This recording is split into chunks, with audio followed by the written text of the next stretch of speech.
پاکستان میں تھے، ان کے اوپر بہت شدید دباؤ بھی تھا اس وقت، حالات واقعات بھی ان کی موافقت میں نہیں تھے، ان کے 3 شاگردوں، میں کہتا ہوں خدا نہ خواستہ ان کے ساتھ بھی کوئی حادثہ ہو جاتا۔ 3 شاگردوں پہ حملہ ہوا ہاں، ابھی کہیں سے؟ 3 شاگردوں پہ حملہ ہوا، ڈاکٹر حبیب الرحمان کو کراچی میں ہوں، شہید کیا، ڈاکٹر فاروق خان صاحب کو مردان میں شہید کیا، سعید منظور الحسن صاحب کو لاہور میں، تینوں ہی شہروں کے اندر جہاں پہ پریزنس تھی وہاں پہ ان پہ حملے ہوئے۔ لیکن آپ کی باتوں سے لگ یہ رہا ہے کہ آپ غامدی صاحب کے لیے بس ابھی گانا گا دیں گے، اب تم سا جہاں میں کوئی نہیں ہے، ہم تو تمہارے ہو بیٹھے ہیں تو ان کے علاوہ بھی کوئی بندہ نظر آتا ہے آپ کو؟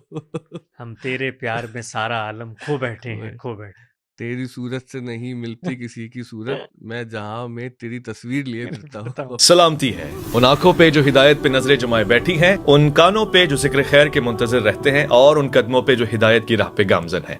چونکہ ظاہر ہے نہ اس گھر کے اب نمائندے ہیں، بلکہ مرکزی حیثیت آپ کو اس طرح سے حاصل ہو گئی ہے غامدی صاحب کے بعد، کہ ہم دیکھتے ہیں، اور یہ سچی بات ہے کہ اگر غامدی صاحب کے بعد کسی کا بھی فوراً سے ذہن میں اب ہم جیسے لوگوں کے نام آتا ہے تو وہ آپ کا ہے، کیونکہ اس پہ بھی ایک ڈیبیٹ ہے کہ غامدی صاحب کے بعد حسن الیاس صاحب کا نام کیوں آتا ہے، تو بیچ میں اتنی بڑی روایت ہے اور جو اتنے سارے لوگ ہیں وہ کہاں چلے گئے، تو آپ کا کیا تاثر ہے اس پورے مسئلے کے حوالے سے؟ جی، یہ بات تو ٹھیک ہے کہ کوئی بھی نئی فکر آتی ہے سوسائٹی میں تو اس فکر کو اپنا کھرا کھوٹا ثابت کرنا پڑتا ہے۔ زمانے میں روایات ہوتی ہیں، استدلال ہوتا ہے، اہل علم بیٹھے ہوئے ہیں، اور یہ صرف مذہبی معاملے میں نہیں ہے، آپ شاعری میں بھی آپ کر کے دیکھ لیں، کوئی جی نیا شاعر کسی جگہ پر آ جائے تو اس کے ساتھ جو کچھ ہوتا ہے وہ دنیا کا، فطرت کا تقاضا ہے، اور انسان کا جو علم ہے وہ اصل میں اس کی ذہنی فکری ارتقاء کی سکسیس کی علامت ہوتی ہے۔ جب کوئی نیا آدمی کہ اس کو چیلنج کرتا ہے نا، تو سوسائٹی میں اصل میں آپ لوگوں کی سکسیس کو چیلنج کر رہے ہوتے ہیں، یہ ہوں، علم کی، دانش کی،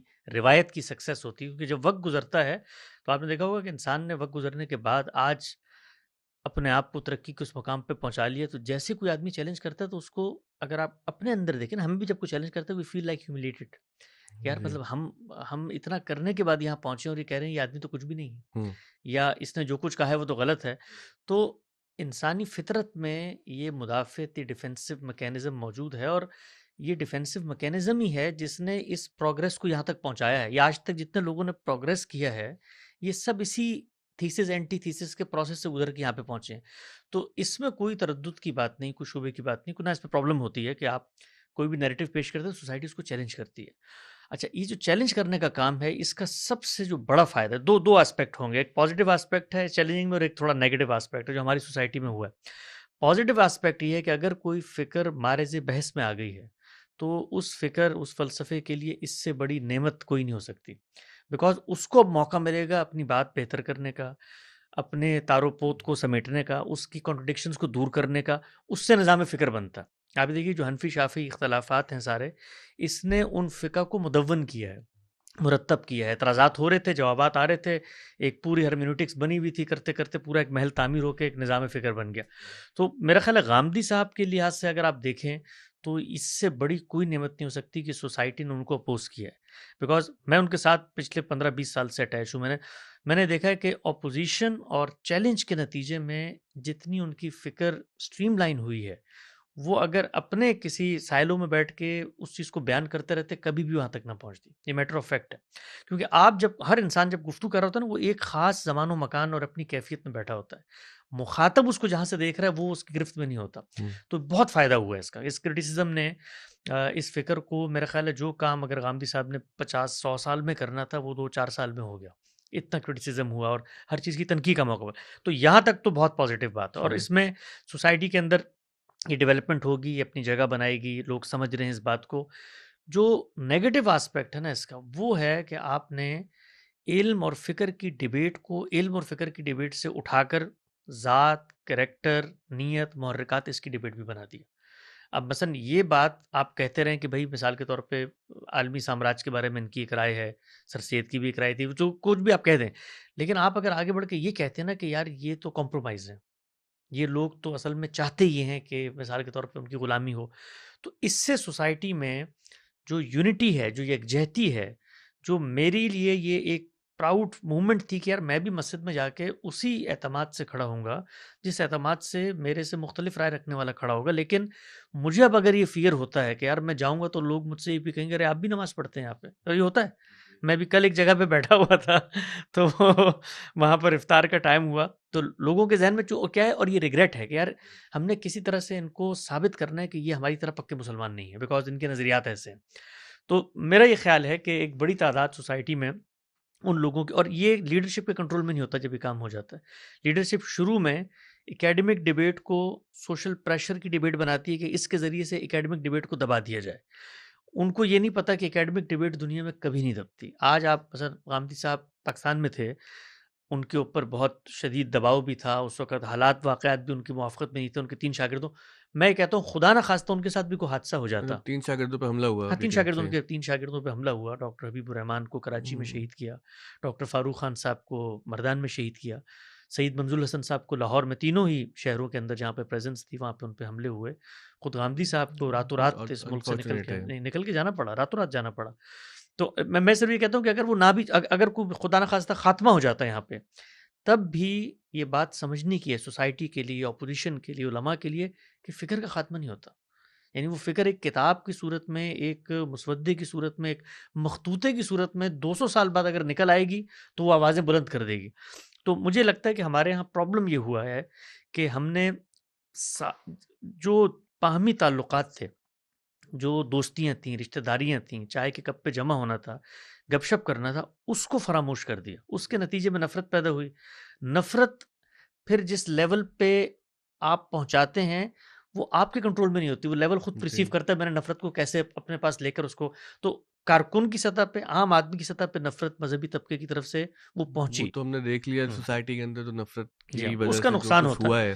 اب دیکھیں نا امجد صابری صاحب شہید ہوئے، اور کتنے جی. لوگ ہیں اس کے اندر. ٹھیک ہے وہ بہت کمپلیکس معاملہ ہے، کچھ دہشت گردی کا ہے، کچھ وہ آپ کی مذہبی انتہا پسندی سے جڑا ہوا ہے، یا وہ کچھ دیگر محرکات سے جڑا ہوا ہے، لیکن وہ اتنی چیزیں خلط ملط ہو گئی کہ سمجھ نہیں آتا کہ یہ نفرت ہمیں لے کے کہاں گئی ہے. بالکل ایسے ہی، بالکل ایسے ہی اس میں. اور دوسری بات یہ ہے کہ آپ کبھی بھی سوسائٹی یا پورا زمانہ آپ کے ہاتھ میں نہیں ہوتا. آپ نے اپنے حصے کا کام کرنا ہوتا ہے. اس خطے میں کانفلکٹ کا خطہ ہے، غربت بھی، 10 چیزیں ہوں گی.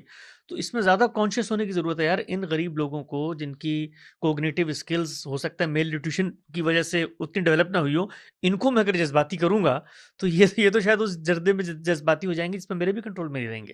یہ سب ہم بھگت چکے ہیں میرے خیال سے. لیکن اس میں دیکھیں ایک معاملہ، جیسے وہ آپ نے مثال دی شاعر والی، تو اب ایک شاعر آتا ہے جو پیرو ہوتا ہے میر کا، غالب کا، اقبال کا، تو وہ نب جاتا ہے نا، اس پر ایسی تنقید نہیں ہوتی. لیکن جو نئے تخلیقی تجربات کرتے ہیں پھر ظاہر ہے وہ اسکروٹنی میں بھی آتے ہیں.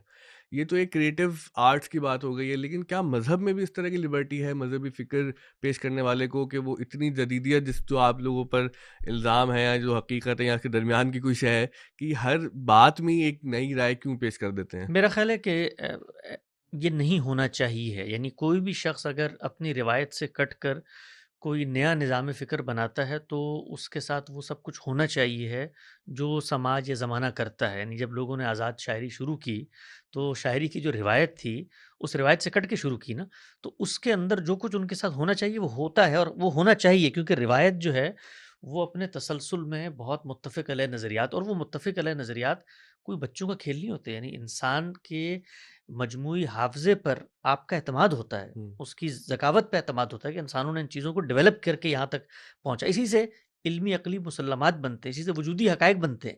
تو آپ اگر سوفسطائیوں کی طرح اٹھیں ایک رات اور اٹھ کے کہیں بھی ہم تو مانتے نہیں، حقیقت تو موضوعی ہوتی ہے، اور یہ سب چیزیں آپ انکار کر دیں، تو ان کو پھر سوسائٹی میں اس درجے میں معرض بحث میں آنا چاہیے. اس میں کوئی دو رائے نہیں ہے. میرا آپ سے اصولی اتفاق ہے. ہمارا جو معاملہ ہوا ہے وہ اس سے بالکل مختلف ہے. یعنی حقیقت میں مختلف ہے، اطلاق میں شاید ہم بھی اسی کیٹیگری میں آ گئے جس میں کوئی روایت شکن لوگ آتے ہیں، یا سوفسطائی آئے. اس طرح مثال کے طور پہ کوئی بھی شخص اٹھتا ہے، اس کی وجہ کیا بنی وہ میں آپ کو بتا دیتا ہوں. اس کی وجہ کیا بنی؟ غامدی صاحب کی اب تو پوری فکر مرتب ہو کے سامنے آ چکی ہے نا. اب تو آپ کوئی ہائپوتھیٹیکل بات نہیں کر رہے. فقہ النبی آنا باقی ہے. ہاں بس وہ، لیکن وہ بھی اپنی اطلاق میں میزان کتاب کے اندر، یعنی جو ایک آدمی کا فریم آف ریفرنس ہے، جو اس کا نظام فکر وہ آ چکا ہے. اس کو پڑھنے کے بعد یہ کوئی شخص رائے قائم نہیں کر سکتا کہ انہوں نے جو روایت کے مسلمات تھے ان سے انحراف اختیار کر کے کوئی نئی دنیا پیدا کی. اب روایت دو چیزوں کا نام ہوتا ہے دنیا بھر میں. ایک روایت ہوتا ہے نام ان ٹولز کا جس کے ذریعے سے آپ علم کی مباحث کو ڈائسیکٹ کرتے ہیں، ٹھیک ہے نا. مثلا شاعری کے اندر ہے تو بھائی یہ روایت ہے کہ بھائی شعر کا وزن یہ ہونا چاہیے، یہ بحور اس کی طے ہیں، اس میں آپ بات کریں گے تو قافیہ ردیف کیا ہوگا، غزل کیسے کہتے ہیں، یہ سب متفقات ہیں، اس میں اختلاف نہیں ہو سکتا. تو روایت کے اس پہلو میں تو غامدی صاحب 100% اسی نظام فکر، اسی تسلسل میں کھڑے ہیں. وہ وہی بات کرتے ہیں، زبان کی، بیان کی، کلام کی متفق علیہ چیزیں ہیں، اس میں کوئی انحراف نہیں ہے. تو شعر وزن میں کہہ رہے ہیں غامدی شعر وزن میں کہہ صاحب. رہے ہیں. اب اگلی بات یہ ہے کہ اس شعر کا جو مفہوم ہے، وہ مفہوم آپ کا جو محبوب شاعر تھا اس کے مفہوم سے کہیں متفق نہیں ہے، کہیں کچھ اتفاق ہے جزوی طور پہ، کچھ اختلاف ہے، اور کہیں بالکل اختلاف ہے. نہیں، اعتراض یہ بھی کہ کانٹینٹ بھی الگ ہے بعض جگہ. پاس نہیں، دیکھیں اس کو میں یوں بیان کرتا ہوں کہ اسی سے یہ جو کنٹینٹ الگ ہوتا ہے، اس سے کبھی کوئی مسئلہ پیدا نہیں ہوتا. یعنی روایت کا تسلسل اس سے آگے بڑھتا ہے. شافعی اور امام ابو حنیفہ کا جو کنٹینٹ ہے نتیجے کے اعتبار سے وہ الگ ہے. ایک کے نزدیک وضو نہیں ہوتا، دوسرے کے نزدیک وضو ہو جاتا ہے. تو کنٹینٹ تو باعتبار نتیجہ الگ ہو گیا نا. لیکن علم نہیں رکا، علم کو مسئلہ درپیش نہیں ہوا، علم کے مسلمات مجروح نہیں ہوئے، علم کی روایت کی تضحیق تحقیر نہیں ہوئی، تنقیص نہیں ہوئی، سب کچھ اپنی اپنی جگہ پہ رہا. پرابلم جو پیدا ہوئی، میں آپ سے عرض کرتا ہوں، جو پرابلم پیدا ہوئی اور جو غلط امپریشن سوسائٹی پہ قائم ہوا، اور وہ امپریشن قائم ہونے میں کچھ ہو سکتا ہے ہماری طرف سے غلطی ہو، کچھ زمانی مکانی حالات ایسے ہوتے ہیں کہ غامدی صاحب کی جو بات ہے وہ اطلاقی مسائل میں سوشل میڈیا یا میڈیا کے سامنے ایک خاص عہد میں آئی. اور وہ عہد تھا جس وقت پاکستان کے اندر ہم یہ جانتے ہیں کہ ایک ڈکٹیٹرشپ تھی. وہ جو ڈکٹیٹر تھا وہ اپنا ایک تصور رکھتا تھا پورا کا پورا انلائٹنڈ ماڈریشن کا. وہ ڈکٹیٹر اپنی ڈکٹیٹرشپ کی لیجیٹیمیسی کے لیے عالمی طاقتوں کے آگے ہر سطح پہ جھکنے بکنے کے لیے تیار تھا. اسی دوران مذہب کے ایک نیریٹو کو سامنے رکھ کر کچھ دوسری پاورز نے اس عالمی طاقتوں کے ساتھ مخاصمت کی. 9/11 ہوا، اس کے نتیجے میں ایک سوشل کانفلکٹ جنم ہوا ہمارے اس خطے کے اندر. اب وہاں پر جب ایک عالم سے آپ سوال کرتے ہیں کہ بھائی یہ جہاد جو کیا جا رہا ہے اس کے بارے میں آپ کی کیا رائے ہے، تو وہ تو اپنی ایپسٹمالوجی میں کھڑے ہو کر کہے گا بھائی یہ ناجائز ہے. لیکن اس وقت جو جہاد کچھ ہو کے رہا نام پر ہے. جو کچھ ہو رہا تھا. صحیح. لیکن جو سوسائٹی ہے، جو طبقات ہیں، جو سوشل فیبرک ہے، جو مختلف سٹیک ہولڈرز ہیں، وہ اس کو اپنے اپنے مقاصد، اپنے اپنے بینیفٹس کے لحاظ سے پرسیو کر رہے ہیں. صحیح. مذہبی طبقہ کیسے دیکھے گا؟ مذہبی طبقہ دیکھے گا بھائی یہ جو کچھ کیا ہے مثال کے طور پہ طالبان نے، ہمارا بھی ہو سکتا ہے اس سے اختلاف ہو، لیکن ہم اس کے مقابلے میں امریکہ کے ساتھ نہیں دیں گے، ہم اس کے مقابلے میں ایک ڈکٹیٹر کے ساتھ نہیں دیں گے. اور آپ کا جو نیریٹو ہے وہ نتیجے کے اعتبار سے ہماری نظر میں ان کا ساتھ بن رہا ہے. تو اب یہ ایک ڈائلیما ہے. اچھا، لوگ یہ مجھ سے پوچھتے ہیں کہ یہ آپ کیا اس کو ایوائڈ کر سکتے تھے؟ میں کہتا ہوں دنیا کا کوئی فرد کسی سچویشن میں بھی اس ڈائلیما کو ایوائڈ نہیں کر سکتا. یعنی یہ ڈائلیما پیدا ہونا ہی ہونا ہے. آپ امام حنیفہ کے دور میں چلے جائیں، وہاں بھی ہونا ہے، کیونکہ انہوں نے اپنے دور میں جو اطلاقی رائے ان سے پوچھی گئی ہے وہ اس کو بیان کریں گے. اس میں اگر وہ اس وقت کمپرومائز کرتے ہیں تو اس کا مطلب یہ ہے کہ آپ ریلیجن کو جیسے کہ وہ ہے ویسے پیش نہیں کر رہے. آپ ریلیجن کو اپنی حکمتوں، اپنے تقاضوں، اپنے مفادات کی روشنی میں پیش کر رہے ہیں. تو اس سے بھی لوگوں کو اتفاق ہو سکتا ہے، بہت سارے لوگ، لیکن ایک شخص کا اتفاق نہیں ہے نا. اس نے یہ اپنے ساتھ عہد کیا کہ بھئی جو میں دین سمجھوں گا وہ پیش کروں گا، اس سے جس کو فائدہ ہو جس کو نقصان ہو. تو اس کے نتیجے میں پاکستان کے اندر جو مذہبی حلقے تھے، طبقات تھے، ہم خود چونکہ ان میں سے اٹھے ہوئے ہیں، ہم اس نفسیات کو سمجھتے ہیں اور خود اس نفسیات میں جیے ہیں، تو اندازہ یہ ہوتا ہے کہ ان کو یہ فیئر محسوس ہوا کہ جیسے جو ہمارے ساتھ ہوا ہے، انگریزوں نے آ کے ہمیں بالکل بے دخل کر دیا، ہماری حکومتوں کا خاتمہ کر دیا. پھر انگریزوں نے جو نظام بنایا تھا اس کے تحت ہی جمہوریتیں آئیں، ان میں پھر ان کے منظور نظر حکمران آئے، انہوں نے ہماری مذہبی شناخت کا ویسے ہی خاتمہ کر دیا. تو اب ہم لے دے کے رہ گئے مدرسوں میں. تو اب یہ بھی کچھ دانشور آتے ہیں جو کہ ہماری براہ راست مدرسوں کی روایت سے نہیں اٹھے ہوئے، اور یہ آ کے ہمیں بالکل چیلنج کر دیتے ہیں، گویا یہ اسی اسکیم کا حصہ ہے جس میں ہمارا خاتمہ ہو جانا چاہیے. تو یہ ایک فیئر تھا. تو مجھے لگتا ہے کہ یہ فیئر بہت حد تک دور ہوا ہے، اور اب جو اسکالرشپ ہے مسلمانوں کی، ان کو یہ اندازہ ہو رہا ہے کہ یہ ہمارا اپنا خود ساختہ فیئر تھا جو ہم نے بنا لیا تھا، یہ اس کی حقیقت کوئی نہیں تھی. غامدی صاحب جو ہیں وہ ہماری ملت کے محسن ہیں، امت کے محسن ہیں، ہمارے مسلمانوں کی خیرخواہی چاہتے ہیں، بھلا چاہتے ہیں، اور ہم نے ان کی آراء کو کبھی اس زاویے سے دیکھنے کی زحمت ہی نہیں کی جس کا وہ تقاضا کر رہے تھے. وہ کہتے تھے حدیث میں یہ نہیں، ہم کہتے تھے نہیں یہ تو اصل میں نیا مفکر منکر پیدا ہو حدیث گیا، ہے. منکر حدیث صحیح ہے وہ ہے. تو مجھے لگتا ہے سوسائٹی نے پروگریس کیا ہے اس میں جو کچھ اور ڈیولپمنٹس ہوں گی ابھی آپ کو قریب عہد میں نظر آئیں گی، وہ بہت بڑی ڈیولپمنٹس ہوں گی. وہ ڈیولپمنٹس کیا ہوں گی کہ لیڈرشپ جب ایک نیریٹو کو پبلک میں فلوٹ کر دیتی ہے نا، تو اس کے لیے اب وہ صرف اکیڈمک ڈیبیٹ نہیں رہتی. اگر اس نے 5,000 کے مجمع میں بیٹھ کے، میں بہت سارے مولویوں کو دیکھتا ہوں جو سوشل میڈیا پہ بہت آتے ہیں اور بہت غیر محتاط ہیں، جو دوسروں کا موقف بیان کرنے میں کبھی اس کا اہتمام نہیں کرتے کہ ان کی پوری بات اس کانٹیکسٹ میں رکھ کے بیان کریں.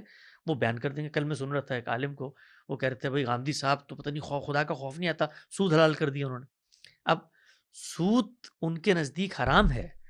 جس چیز کو آپ سود کہہ رہے ہیں وہ اطلاق میں ان کے نزدیک سود نہیں ہے. تو آپ دیکھیں کتنا فرق پیدا ہو گیا نا. مطلب میں سود کو حرام سمجھتا ہوں، البتہ یہ چیز سود ہے یا نہیں ہے اس پر میرا آپ کا اختلاف ہے. جی یہ بالکل ایسے ہی ہے کہ جیسے علماء اسلامی بینکنگ کو جائز سمجھتے ہیں، جی، یہ تو بہت ہی بڑا مسئلہ. تو اب یہ خود علماء میں سے ایک طبقہ کہتے ہیں اسلامی بینکنگ جائز نہیں ہے. وہ آپ نے ایک پوڈ کاسٹ بھی کیا وہ جو اسلام، پرویز صاحب کے تو ساتھ. اب کوئی عالم بیٹھ کر یہ کہے جو اسلامی بینکنگ کو جائز نہیں سمجھتے کہ جی فلاں عالم نے تو سود کو جائز قرار دے دیا، یہ غیر محتاط بات ہوگی نا. تو یہ غیر محتاط کرنے والے بھی لوگ ہیں سوسائٹی میں. ان کا فیئر کیا ہے؟ میں ان کے ساتھ تعلق دوستی بھی ہے، بہت ساری چیزیں ان کو سمجھ میں آ جاتی ہیں جب میں خود رابطہ کرتا ہوں ان سے. جتنے بڑے ناقدین ہیں پاکستان میں غامدی صاحب کے، میں خود ان سب سے ذاتی طور پہ دوستی، روابط، تعلقات، کبھی کبھی یہ کہ کوئی ان کی الجھن شخصی نوعیت کی تو نہیں پیدا ہوئی، کوشش کرتا ہوں ان سے بات چیت کروں اور بہت ساری باتیں مجھے لگتا ہے ان کو سمجھ میں آ رہی ہیں. لیکن جب میں کبھی تقاضا تو نہیں کرتا کہ آپ پھر اپنی پچھلی بات سے رجوع کریں اور لکھیں جا کر، لیکن مجھے یہ نظر آ جاتا ہے کہ وہ اگر یہ لکھیں گے تو جس جگہ وہ بیٹھے ہوئے ہیں مطلب وہ وہاں نہیں بیٹھ سکتے، اس کی پھر ایک قیمت ہے جو انہیں چکانی پڑے گی.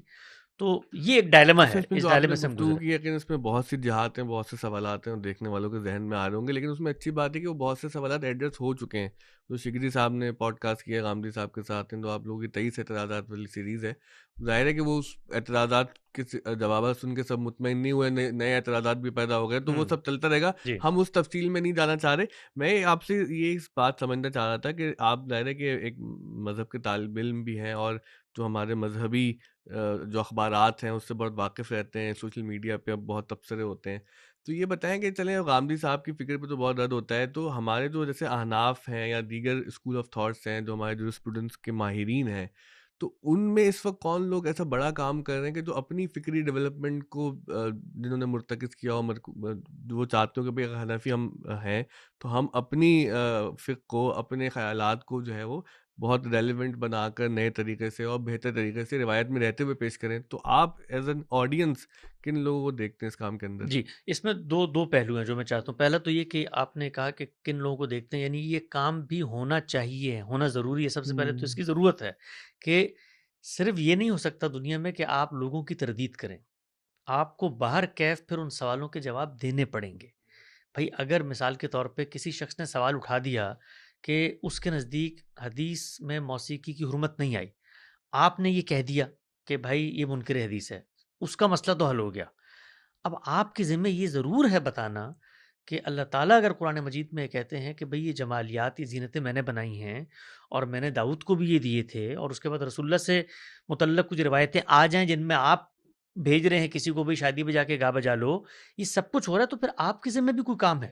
پھر آپ کو باہر کیف جواب دینا پڑے گا، آپ کو بتانا پڑے گا کہ پھر ہمارا اس معاملے میں کیا رائے ہے. یا کوئی شخص سوال اٹھاتا ہے کہ بھئی اسلام میں تو غلام لونڈیوں کا تصور ہے، ایک شخص کہتا ہے کہ نہیں اسلام نے اس کا خاتمہ کر دیا تھا، آپ کہتے ہیں نہیں کیا تھا، یہ تو قرآن مجید کی اپنی عقل سے تعبیر توجیہ کرتا ہے گوروں کو خوش کرنے کے لیے. تو یہ تو آپ نے اب آپ کو بتانا ہے یہ کہ پھر کیا آپ یہ مانتے ہیں کہ غلامیت کا ادارہ قائم رہنا چاہیے. تو مجھے لگتا ہے کہ ہماری سوسائٹی میں جو مذہبی ذہن ہے انہوں نے جب یہ طے کر لیا کہ ہم نے تقلید کرنی ہے تو تقلید کرنے کے بعد آپ ایٹ اٹ کور یہ مان لیتے ہیں کہ اب اثر نو تحقیق نہیں ہو سکتی. یعنی یہ آپ نے تسلیم کر لیا، اور وہ کیا ہے کہ جی یہ ایک دائرہ ہے، اس دائرے کے اندر مزید تحقیق نہیں ہو سکتی، تحقیق کی گنجائش ہی نہیں ہے.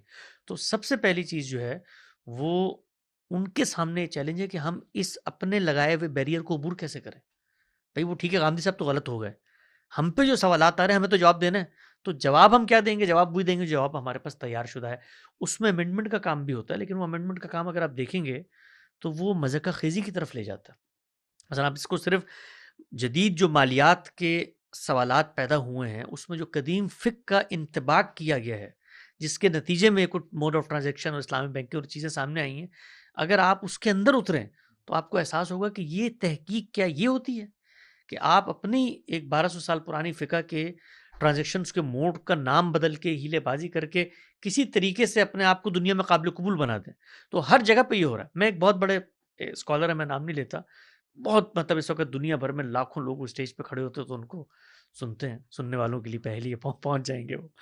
تو کتنے ہیں، 2-4 ہاں ہی ہم پہنچ جائیں گے. تو میں ان کے ملیشیا میں ان سے میری ملاقات رہتی تھی، اور بھی ایک اور ہنٹ بھی دے دی میں نے. تو میں نے ایک دن ان سے پوچھا، میں نے کہا کہ یہ جو موسیقی ہے اس کے بارے میں آپ کی کیا رائے ہے؟ ویسے بے تکلف بیٹھے ہوئے تھے. تو انہوں نے کہا کہ یہ فلاں فلاں فلاں آیا ہے چیپٹر فلاں میں فلاں فلاں میں کہ اس کے تحت یہ حرام ہے. تو میں نے کہا کہ بھائی وہ تو بخاری میں آتا ہے کہ کچھ رسول اللہ نے بھی کہنے لگے فلاں فلاں چیپٹر میں آتا ہے کہ وہ آلات جائز ہیں. تو اب موسیقی حرام ہو گئی، کچھ آلات اس میں سے جائز ہو گئے. ابھی جو بیچ کا ریلیشن ہے، یہ ایک پڑھے لکھے آدمی کو آپ خاموش نہیں کرا سکتے کہ وہ یہ ریلیشن نہ سمجھے کہ گٹار اور دف میں کیا فرق ہے. یہ ریلیشن آپ کو بتانا پڑے گا. اچھا، اس کے لیے پھر کیا ہوتا ہے، پوری نئی ایپسٹمالوجی بنتی ہے. نہیں، دین جو نام ہے نا، وہ رسول اللہ کی اطاعت کا نام ہے. تمہاری عقل جو گٹار اور دف کا فرق پوچھ رہی ہے، یہ اصل میں شیطان تم سے پوچھوا رہا ہے. جب یہ کہہ دیا کہ دف جائز ہے باقی حرام ہے، تو بس مانو ان باتوں کو. تو اس کے نتیجے میں علم کی ڈیولپمنٹ نہیں ہوتی. اسی لیے آپ دیکھیے کہ گزشتہ 250-300 سال میں جو آپ کے ہاں علم پیدا ہوا ہے، یعنی شاہ ولی اللہ محدث دہلوی علیہ رحمہ کے بعد شاہ صاحب وہ آخری آدمی ہیں اس روایت کے اندر جنہوں نے اس کی تجدید کی ہے.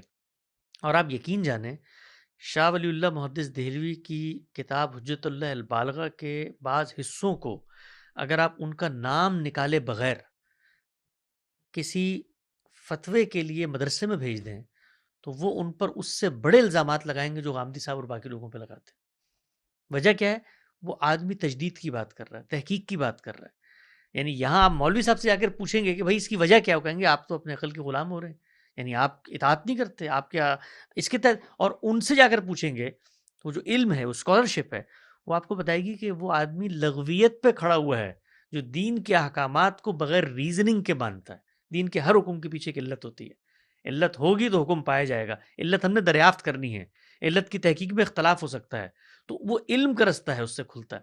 تو ہمارے یہاں جمہود ہے. گزشتہ 300 سال میں کچھ روایتیں پیدا ہوئیں، مصر کے اندر پیدا ہوئیں جس وقت، اور وہ روایتیں زمانہ پیدا کرتا، ناگزیر ہوتی ہیں پیدا ہونا. اس کے نتیجے میں علم کھلتا ہے. یہ جتنے لوگ تھے، سر سید سے لے کے شبلی نعمانی، سید سلیمان ندوی، علامہ اقبال، اور ان کے یہ چیلنجز پیش آئے نا تو علم کھلا. علم کھلا، اصل ماخذ پہ غور کیا تو ایک دنیا بن گئی. اور دوسری طرف جب چیلنج پیش آیا تو انہوں نے اس کا جو نتیجہ نکالا ہے، میں آپ کو ایک مثال میں اگر بتاؤں نا، کہ اب پوری امت کہہ رہی تھی تصویر حرام ہے، مان رہی تھی نا، حدیث میں لکھا ہوا تھا. اب میں اگر بیٹھ کے کہوں کہ یار اب تم سارے مولوی آج خشوع خضوع کے ساتھ آ کے بیٹھتے ہو تو تم تو پھر منکر حدیث ہو گئے، تم حدیث کو نہیں مانتے کہ حرمت تھی. تو اب یہ چیلنج ہے نا، تو اس چیلنج کا 2 طریقے سے جواب دیا جائے گا. یا آپ کہیں کیا وہ حدیث پہ غور و فکر کرتے ہیں؟ ہمارے بڑوں نے اس حدیث کو پڑھ کے یہ جو بات سمجھی تھی کہ ہر جاندار کی تصویر حرام ہوتی ہے، یہ ٹھیک نہیں تھی. وہ روایتیں مشرکانہ تہذیب کے پس منظر میں تھیں، لوگ شرک کی غرض سے بناتے تھے، ان سے رسول اللہ نے روکا ہے. ہمارے تھاٹ میں اب یہ ڈیولپمنٹ ہوئی ہے، ہم آگے بڑھ رہے ہیں، اور ہم نے یہ پروگریس کی ہے کہ اب ہم ان روایتوں کی یہ تشریح توجیہ کرتے ہیں. صحیح. لیکن وہ کیا کہتے ہیں آگے سے؟ وہ کہتے ہیں نہیں بھائی، تصویر تو مطلقاً حرام ہے، اور ویڈیو بنانا بھی مطلقاً حرام ہے. اور یہ بات وہ ویڈیو میں کہہ رہے ہوں گے. میں نے پچھلے دنوں ایک ویڈیو بڑی مشہور ہوئی، وہ ایک ویڈیو کہ اس میں ایک صاحب جو ہیں، عالم ہیں، فاضل ہیں، وہ ویڈیو کیمرے میں دیکھ کے بتا رہے ہیں کہ جی میں حاضر ہوں آج کی ویڈیو میں، اور یہ ہمیں استفسار موصول ہوا ہے ویڈیو بنانا. تو ویڈیو بنانا دین اسلام میں بالکل ناجائز ہے، کوئی گنجائش نہیں ہے اس کی. تو اب آپ کہیں گے کہ پھر آپ کیوں بنا رہے ہیں؟ سوال تو عقل تو سوال اٹھائے گی نا. تو جواب دینا پڑے گا، تو جواب وہ بھی دیتے ہیں، اور جو جواب دیتے ہیں اس جواب کی مذاق خیزیت کو، اور ہمارے لیے یہ بطور مسلمان کے ہمارے دین کا جو امیج ہے، ایک جدید پڑھے لکھے طبقے سے جو ارریلیونسی ہے، وہ کیا جواب دیتے ہیں. یعنی آپ دیکھیے کہ اتنے بڑے ہمارے اس مملکت کے سب سے بڑے عالم نے اپنے رسالے کے اندر یہ جواب لکھا ہے. انہوں نے لکھا کہ تصویر 2 قسم کی ہوتی ہے. یہ جو تصویر ہے ویڈیو والی، یہ تو ذل اور سایہ ہے، اور سائے تو پلٹتے رہتے ہیں، تو اس سے کوئی فرق نہیں پڑتا. لہٰذا ویڈیو وہ جائز ہے جو لائیو اور مباشر ہو.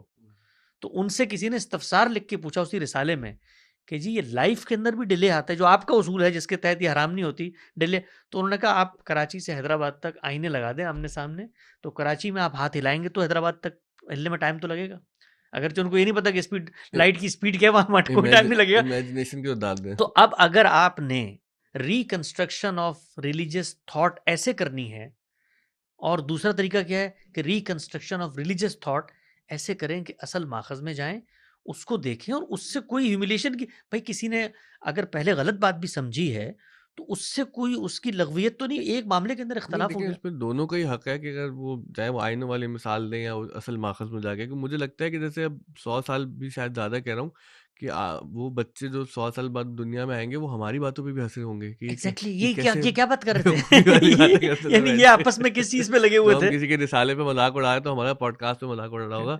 تو اس میں مجھے یاد آ رہا ہے کہ میری کلاس میں ایک دفعہ یونیورسٹی میں ایک لڑکی تھی، دوست ہماری. تو اس نے ہماری اسلامیت کی ٹیچر سے سوال کیا کہ بھئی آپ محرم و نامحرم ہیں ہم دونوں؟ تو ٹیچر نے کہا ہاں. تو کیا ہمارے بات کرنا گناہ ہے؟ تو ٹو آر سرپرائز ہمارے ٹیچر نے کہا ہاں گناہ ہے. تو اس نے کہا کہ تو پھر آپ اور میں گناہ گار ہیں کہ تو آپ مجھے پڑھا رہے ہو میں پڑھ رہی ہوں؟ تو کہا ہاں ہم گناہ گار ہیں. اس کے بعد انہوں نے وہ آیت نکالی سبق میں سے، وہ پڑھانا شروع کر دی. تو یہ ایک بحال مسئلہ تو ہے. لیکن ہیونگ سیڈ دیٹ، آپ کی گفتگو سے لگ رہا ہے کہ جیسے آپ کا تاثر یہ ہے کہ قافلہ حجاز میں ایک حسین بھی نہیں، بس غامدی صاحب ہی جو ہے فکری ڈیولپمنٹ کر رہے ہیں، لیکن باقی لوگ بھی تو کام کر رہے ہیں نا، کچھ تعریف بھی تو کریں لوگوں کی. میرا خیال ہے کہ جو کام ہو رہا ہے وہ اس کا نقصان ہو رہا ہے. اچھا. ہاں مجھے یہ لگتا ہے کہ اس کا وہ کام کوئی پرنسپلڈ کام نہیں ہے، وہ ایڈجسٹمنٹ کا کام ہے، اور اس کام کے اندر آپ وقت اور حالات کے تقاضوں کے تحت ایڈجسٹمنٹ کرتے چلے جاتے ہیں.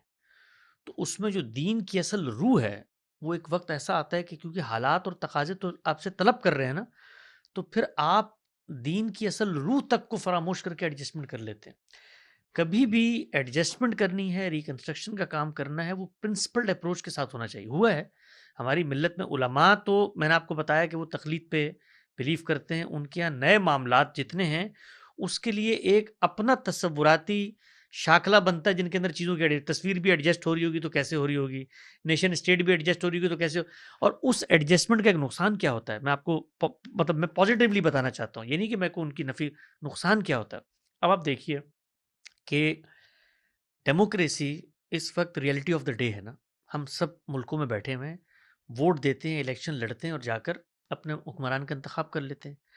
اب یہ چیز کیا خلاف اسلام ہے یا مطابق اسلام ہے؟ یہ ایک بحث ہے نا، بحث. یہ بحث ہے. اس بحث میں اگر آپ یہ کہتے ہیں کہ نہیں جمہوریت کھلا کفر ہے اور اس کے آپ دلائل دیتے ہیں تو آپ ایک پرنسپل سٹینڈ رکھتے ہیں. یعنی آپ کی یہ رائے غلط ہو سکتی ہے لیکن کسی پرنسپل پہ کھڑی ہوئی ہے. آپ کے سامنے 4 روایتیں ہوں گی، 2 حدیثیں ہوں گی، ایک آیت ہوگی، جو کچھ آپ نے کہہ دیا. لیکن اگر آپ آگے بڑھ کے یہ کہتے ہیں کہ نہیں جمہوریت اس وقت جائز ہے اور لوگ جمہوریت کے تحت اپنے ملکوں میں حکمرانوں کا انتخاب کریں، یہ نیریٹو آپ نے پبلک میں دے دیا، اور آپ نے اپنے آپ کو اور اپنے لوگوں کو کیا بتایا کہ بھائی یہ جمہوریت کو میں صرف اس لیے مان رہا ہوں کہ یہ جو میرے مقاصد ہیں ایک حکومت کے قیام کے، اس کے لیے ایک حکمت اور سیڑھی ہے، ورنہ اس کی کوئی حیثیت نہیں. تو آپ مجھے بتائیے کہ اس کے ذریعے اس ایڈجسٹمنٹ کی پروگرس تو ہوئی بظاہر. یعنی مذہبی تنظیمیں اس وقت پاکستان جمعیت علماء اسلام کا ان کی ویب سائٹ پہ جا کے منشور پڑھیں تو وہ تو پارلیمانی جمہوریت کے اندر کھڑی ہوئی ایک جماعت ہے نا، وہ تو کھڑی ہوئی ہے، لیکن وہ اپنے دستور میں لکھتی ہے یہ بات، منشور میں لکھتی ہے یہ بات کہ یہ محض ایک سیڑھی ہے اپنے مقاصد کو حاصل کرنے کے لیے، ہم جمہوری طریقے سے اقتدار میں آگے خلافت نافذ کر دیں گے. تو مثال میں نے آپ کو اس لیے دی کہ جب آپ ایڈجسٹمنٹ کرنے نکلتے ہیں سوسائٹی میں وداؤٹ اینی پرنسپلڈ اپروچ تو اس کے نتیجے میں ہپوکریسی پیدا ہوتی ہے. اس کے آپ دیکھیں آپ کی فکر ریلیونٹ ہو گئی نا، تو اب آپ ظاہر میں فکر کو برقرار رکھ کر باطن کے اندر، اب یہ بینکنگ سسٹم پہ آپ نے بات کی تو وہ ظاہر میں جو کچھ تھا انہوں نے کر دیا، لیکن باطن میں تو وہی سب کچھ تھا جو ہو رہا تھا. لیکن اس میں دیکھیں آپ کی بات سے تاثر مل رہا ہے نا کہ جیسے ہمارے یہاں ہوتا ہے کہ بھائی میں نے ایک صاحب کو پیر صاحب بنا لیا، استاد بنا لیا، اب تو میں فنافذ شیخ ہو گیا. وہ کہ آپ لوگ تصوف کو متوازی دین کہہ رہے ہیں، لیکن آپ کی باتوں سے لگ یہ رہا ہے کہ آپ غامدی صاحب کے لیے بس ابھی گانا گا دیں گے، اب تم سا جہاں میں کوئی نہیں ہے، ہم تو تمہارے ہو بیٹھے ہیں. تو ان کے علاوہ بھی کوئی بندہ نظر آتا ہے آپ کو؟ ہم تیرے پیار میں سارا عالم کھو بیٹھے ہیں، کھو بیٹھے. تیری صورت سے نہیں ملتی کسی کی صورت، میں جہاں میں تیری تصویر لیے پھرتا ہوں. اب تو تصویر جائز بھی آپ کے یہاں. نہیں، اس میں دیکھیں، اس میں بات یہ ہے کہ ہم غامدی صاحب کو تسلسل میں کھڑا ہوا ایک شخص سمجھتے ہیں. بالکل ایسی بات نہیں ہے کہ غامدی صاحب، اس میں کوئی شک کی بات نہیں ہے کہ غامدی صاحب ایک مجتہد آدمی ہیں، اور انہوں نے اپنے اجتہاد کو اس کے اصولوں سے لے کر اطلاق تک پیش کیا ہے دنیا کے سامنے. اور اب وہ جس کو آپ کہتے ہیں دنیا تو محشر ہے، موجود ہیں ان کے سامنے، لوگ اعتراض کر رہے ہیں، سب کچھ ہو رہے ہیں، لیکن وہ ایک تسلسل میں کھڑے ہیں. تو ہم تو جاوید احمد غامدی صاحب کو، جو ہماری امت کی علمی روایت ہے، جس کا معلوم آغاز امام شافعی سے ہوتا ہے، امام ابو حنیفہ، اس کے بعد شاطبی، اس کے بعد ابن تیمیہ، اس کے بعد شاہ ولی اللہ، اور پھر شبلی نعمانی، مولانا فراہی، اور پھر اس کے اندر مولانا مودودی بھی، یہ جو سب لوگ تھے یعنی، اور اس روایت کے اندر علماء دیوبند بھی کھڑے ہوئے ہیں. یعنی ایسا نہیں ہے کہ مولانا انور شاہ کشمیری بھی اسی روایت کے اندر کھڑے ہوئے ہیں، مولانا قاسم نانوتوی بھی اسی روایت کے اندر کھڑے ہوئے ہیں. تو یہ سب اسی روایت کا حصہ ہیں.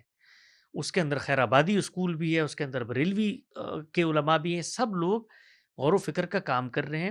یہ ہم نے بتانے کی کوشش کی امت کو کہ امت میں شروع سے دو مزاج رہے ہیں. ایک فقہ و تدبر کا مزاج ہے، منہاج ہے، اور ایک اطاعت کا پیراڈائم سلفیت، اس کے اپنے علماء ہیں. تو ہم غامدی صاحب کو فقہ و تدبر کے منہاج کے تسلسل میں کھڑی ہوئی ایک شخصیت سمجھتے ہیں. اور یہ سارے جتنے بڑے علماء ہیں، یہ سب اس قبیل کا حصہ بنتے ہیں. بس ٹھیک ہے یہ کہ اس میں کوئی نیا کام 300 سال میں اس طریقے سے نہیں ہوا جو امام فراہی نے کیا ہے. اور یہ ایک نئی دنیا پیدا کی، انہوں نے غور و فکر کی. اور یہ نئی دنیا سے مراد ہرگز ہی نہیں ہوتی کہ ہاں روایت یہ اور ٹولز کا واضح کر اختلاف ہو گیا. دیجیے گا. ہاں وہ یہ کہ یہ جو لوگ آتے ہیں نا بیچ میں، ہوں. یہ کیا کرتے کیا ہیں، دیکھیں یہ بالکل اسی طرح سے ہوتا ہے. آپ کا کچھ چلتا ہوا نظام ہوتا ہے، وہ نظام چل رہا ہوتا ہے، اس کے فلاز بھی کور ہو رہے ہوتے ہیں، اس لیے کہ آپ کو وہ چیلنج نہیں بنتے. وہ ایک زمانہ آتا ہے، ایک وقت آتا ہے کہ جب وہ چیلنج بن جاتے ہیں. ہمارا جب انحطاط ہوا ہے تو ہمارے لیے دنیا چیلنج بن گئی نا. اس میں ہم جواب دینے کی جگہ پہ کھڑے، پہلے ہم جواب مانگنے کی جگہ پہ کھڑے ہوتے تھے. نہیں تو اس میں ہوتا کیا ہے، مطلب جو مراد خدا ہے وہ اپنے نئے روپ میں ظاہر ہو رہی ہے، کچھ اس کا مفہوم چھپا ہوا تھا، یا اس کے کوئی نئے مفاہیم آشکار ہوتے ہیں، یا وہ اپنی مراد کو تبدیل کرتا ہے. تو یہ جو فکس میننگ ڈیبیٹ والا بھی مسئلہ ہے نا، کہ وہ آپ کے ہاں تو معاملہ قطعی الدلالہ والے تو ہیں، لیکن یہ کہ پھر جب نیا کام ایک سوچتا ہے ذہن کے نئے کام کی ضرورت مذہب میں ہے کیوں، کو تو جب دین آیا مکمل ہو گیا تو بس وہ تو ہم تک پہنچ چکا. بالکل ایسے ہی دین میں تو کوئی نیا کام، یہ تو احداث فی الدین ہے، اور اس کو رسول اللہ نے بتا دیا جو یہ کام کرے گا وہ تو ضلالت میں ہے. بالکل. اور ہر ضلالت جو ہے وہ جہنم کا ایندھن بنے گی. اس میں تو کوئی تصور نہیں ہے. ہوتا کیا ہے کہ دنیا کا ہر نیریٹو جو آپ کو دیا جاتا ہے اس کو انسان پرسیو کرتا ہے، کیونکہ قرآن مجید تو آ گیا، سنت بھی آ گئی. اب اس کو سمجھنے کا کام انسانوں نے کرنا ہے. تو جب انسان کوئی چیز سمجھتا ہے تو اس کے ساتھ کچھ باعث آ جاتے ہیں. اور یہ نہیں ہوتا کہ جو پہلی چیز جس آدمی نے سمجھی ہے وہ غلط سمجھ لیتا ہے. کبھی کبھی اس غلطی کو تسلسل اتنا تحفظ دے دیتا ہے کہ وہ مقدس بن جاتی ہے. اس پر جب آپ کلام کرتے ہیں، اس غلطی پہ جب آپ کلام کرتے ہیں اور کلام کے لیے حوالہ کسی چیز کا پیش کرتے ہیں، خود ماخذ کا، تو لوگوں کی سمجھ میں یہ بات نہیں آتی. وہ کہتے ہیں اچھا ماخذ تم نے، حالانکہ ہونا چاہیے کہ لوگ آگے بڑھ کے کہیں بھائی یہ تو آپ کا بہت شکریہ کہ آپ نے ہمارے کسی اکابر کی، شیخ کی کوئی غلطی ہے اس کو ویریفائی کرنے کے لیے قرآن مجید کو سامنے رکھا ہے. تو یہ تو ہمارے لیے ایک باعث سعادت بات ہونی چاہیے کہ ہم تو اللہ کے دین کو مانتے ہیں، تو ہم دوبارہ سے ویریفیکیشن کا عمل کرتے ہیں. اور ویریفیکیشن کے عمل میں اگر یہ پوری اترتی ہے تو ہمیں تو زیادہ اعتزاز ہوگا اس کے اوپر کہ بھائی ہمارے شیخ کی بات صحیح ثابت ہو گئی. تو جب آپ یہ کام کرتے ہیں اور علم کا مزاج نہ ہو، علم کا ذوق نہ ہو، ہمارے ہاں مذہبی روایت جو پچھلے 200 سال میں وہ خود اپنی ایک بقا کی جنگ لڑ رہی ہے. اگر آپ ان کی طرف کھڑے ہو کے دیکھیں نا، کہ پہلے اقتدار میں ایک طرح کی شرکت بھی تھی، عزت بھی تھی، سب کچھ تھا. اس کے بعد انگریز آئے، خاتمہ ہو گیا، پھر اپنے اپنے چھوٹے چھوٹے مدرسے اسٹیٹس بنائی ہیں، اس میں اسٹرگل ہے، پھر عالمی ایک مشکل دنیا ہے. تو علم کا مزاج نہیں، اکیڈمک شپ کا مزاج نہیں. اس میں جیسے ہی آپ کوئی بات کرتے ہیں تو وہ کہتے ہیں تو قرآن بدل گیا. تو یہ قرآن کچھ نہیں بدلا، سنت کچھ نہیں بدلی. اس سے جو کچھ آپ نے سمجھا تھا وہ تبدیل ہونے کی ہم دعوت دے رہے ہیں، اور وہ ہم اپنے بارے میں بھی دے رہے ہیں، اپنے بارے میں بھی دے رہے ہیں. یار ہم نے جو کچھ سمجھا ہے، آؤ ہمیں قرآن مجید سے ہمارا ہاتھ پکڑ کے بتاؤ کہ یار یہاں پر ہم نے غلطی کی ہے. یہ وہ تو تو ماشاء اللہ بہت لوگ بتاتے رہتے ہیں، ہم کھول کے روز ہی بتاتے اب وہ جب بتاتے ہیں تو اس ہیں. میں پھر اگلا سوال یہ پیدا ہوتا ہے کہ بتانے کے لیے وہ کیسے بتائیں گے. یعنی وہ بتانے کے لیے بھی قرآن ریفرنس نہیں بنتا. میں مثال دیتا ہوں آپ کو. اب یہ مثال کے طور پہ موسیقی کی مثال لے لیں آپ، بڑی سادہ سامنے کی مثال ہے نا. جی. تو اس پہ آپ کہیں گے کہ بھائی یہ تو حرام نہیں ہے، یہ تو اخلاقی حرمتوں کے باب میں جب یہ کوئی بد اخلاقی کی طرف لے کے جائے گی تو حلت حرمے کی پوری فہرست ہے. تو کہیں گے ارے بھائی آپ تو قرآن مجید کو نہیں مانتے, اس میں حرام لکھا ہوا ہے. کہاں حرام لکھا ہوا ہے؟ قرآن میں لاحول حدیث آیا ہے. تو لاحول حدیث سے مراد موسیقی کیسے ہو گئی؟ وہ تو وہاں تجارت کے مقابلے میں تجارت لاحو بن گئی ہے. فَإِذَا رَأَوْا تِجَارَةً أَوْ لَهْوًا, اس کو قرآن نے لاف کہا ہے. یعنی ہم یہ بحث شروع کر دیں گے ان سے کہ بھائی وہ تو قرآن مجید ہی کہہ رہا ہے ہر وہ چیز جو فضول آپ کے مشاغل کی طرف آپ کو لے جائے وہ لاحو ہو جائے, اس سے موسیقی کا کہیں گے ابن عباس نے تو یہ کہا ہے نا موسیقی ہے. وہ تو پھر اس میں ریفرنس ماخذ نہیں رہتا. تو وہ اب جب ابن عباس کی بات کو ہم سمجھنے کی کوشش کریں گے کہ انہوں نے جو بات کہی تھی اس کا کانٹیکسٹ یہ تھا, انہوں نے جو بات کی تھی بالکل ٹھیک کہی تھی, ہم بھی اس کو مانتے ہیں, لیکن وہ بات نہیں ہے جو آپ کہہ رہے ہیں. تو اس سے ڈیبیٹ کا آغاز, صحیح. تو ڈیبیٹ سے مفر نہیں ہے. تو وہ ڈیبیٹ سے جہاں پر آپ گفتگو کرتے چلے آخر جا کر ایک چیز رکے گی اور وہ ہوگی اجماع, کہ بھائی اس پہ سب کا اتفاق ہے. تو اب وہ جب آپ اس پہ سوال کریں گے کہ یہ جو اتفاق ہے یہ خود آپ کی علمی روایت کے بڑے لوگ کہتے ہیں کہ آج تک کسی چیز پہ اتفاق ہو ہی نہیں سکا علمی مسئلے پہ, تو پہلے تو اس کا انعقاد دکھا دیں. اگر اتفاق ہے عملی طور پہ سوال ہی پیدا, علمی طور پہ سوال ہی پیدا ہوتا ہے کہ بھائی یہ دین نے کہاں کہا ہے کہ کہیں پر اتفاق ہو جائے کسی بات کے اوپر تو وہ دین بن جاتی ہے. تو حدیث آتی اس ہے میں وہ حدیث لا کے بیان کرتے ہیں کہ کہ گمراہی بھائی پہ متفق نہیں ہوگی وہ امت. پہلے آیت بیان کرتے ہیں پھر حدیث بیان کرتے ہیں. میں صرف سمجھنے کے لیے بتا رہا ہوں, جی اس سے جی اس کی جی تردید جگہ وہ مقصود نہیں ہے, پروسیس سمجھ رہے ہیں پروسیس بالکل. سمجھ رہے ہیں. ہاں وہ جب وہ بتائیں گے نا, اب مثال کے طور پہ آیت بتائیں گے کہ بھئی قرآن مجید کی سورۃ نساء میں آیا وہ میں شاق اللہ و رسول, جنہوں نے اللہ اور اس کے رسول اور مومنین کے رستے سے ہٹایا تو وہ نولی بھی مت, اس کو جہنم میں ڈال دیں گے, سب کچھ ہو جائے گا. تو اب کہیں گے بھئی یہ آیت جو ہے اس میں اجماع کہاں زیر بحث ہے؟ وہ کہیں گے یہ تو امام شافعی نے 25 دفعہ قرآن مجید پڑھا تھا پھر اس کے بعد اجماع کی آیت دریافت کی تھی. تو پھر اس کے بعد سوال ہوگا بھئی امام شافعی نے کہاں کی تھی, کیونکہ ان کی کتاب تو رسالہ ہے پورے دین پر, وہاں تو کہیں وہ آیت نہیں لے کر آئے. پھر امام شافعی کے اپنے شاگرد یہ بتاتے ہیں آگے چل کے کہ شافعی نے کبھی پوری زندگی اجماع کے حق میں یہ آیت پیش ہی نہیں کی. یعنی یہ تہ در تہ چیلنج ہونے کا سفر ہوتا ہے. صحیح. آیت پہ گفتگو ہوگی تو بات ہوگی بھئی پیچھے منافقین کا ذکر ہے, اس کو آپ نے اپنی علمی آرا سے کیسے. تو مجھے یہ لگتا ہے کہ یہ ایک بڑا کٹھن پروسیس ہے, اسکالرشپ کا کام ہے. یہ بڑا جاں گسل پروسیس ہے. اس کے اندر جو کام غامدی صاحب نے کیا ہے یہ اگلی 2-4 نسلوں نے مزید اس کو آگے بڑھانا ہے, اطلاق کی سطح پہ بڑھانا ہے, اور لوگوں کو یہ بتانا ہے کہ بھائی یہ کام ہوگا.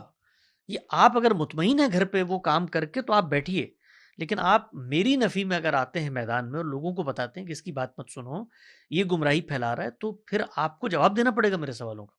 وہ آپ نہیں دیں گے تو اس سے میری فکر ریفیوٹ نہیں ہو سکتی. چلو بہتر یہ ہوگا کہ ہم نے پروسیسز پہ بات کر لی بجائے کسی ایک مسئلے کو ایگزیکٹلی. بنا کے اور سفر کرتے رہتے پھر تو واپسی ہوتی نہیں ہے.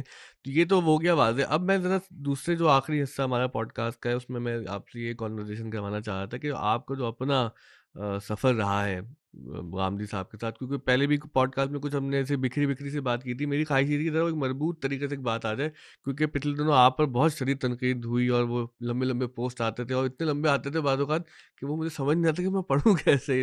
اس پہ تو کوئی اور کتابچہ پڑھ لے آدمی. حسن الیاس صاحب پر اتنا کیوں پڑھنے کی ضرورت ہے مجھے. تو یہ اگر آپ تھوڑا سا بتائیں کہ آپ نے مجھے پہلے بتایا تھا کہ غامدی صاحب سے آپ کی ملاقات ہوئی, آپ ان سے اختلافات تھے اور پھر ملاقات ہوئی اور پھر ان کے ہو کے رہ گئے. تو جو ان کے ساتھ سفر وغیرہ آپ کا رہا پاکستان پھر ملیشیا اور اب یو ایس, تو یہ آپ کے ادوار کیسے بدلتے رہے اور خود آپ کی اپنے ذہن میں اپنے بارے میں کیا یادیں؟ جی دیکھیے, میں کوئی سکہ بند عالم فاضل آدمی نہیں تھا جس وقت میں غامدی صاحب سے متاثر ہوا. بالکل میری عمر اس وقت 19-20 سال ہوگی, بالکل جیسے ابتدائی طالب علم نوجوان ہوتے ہیں.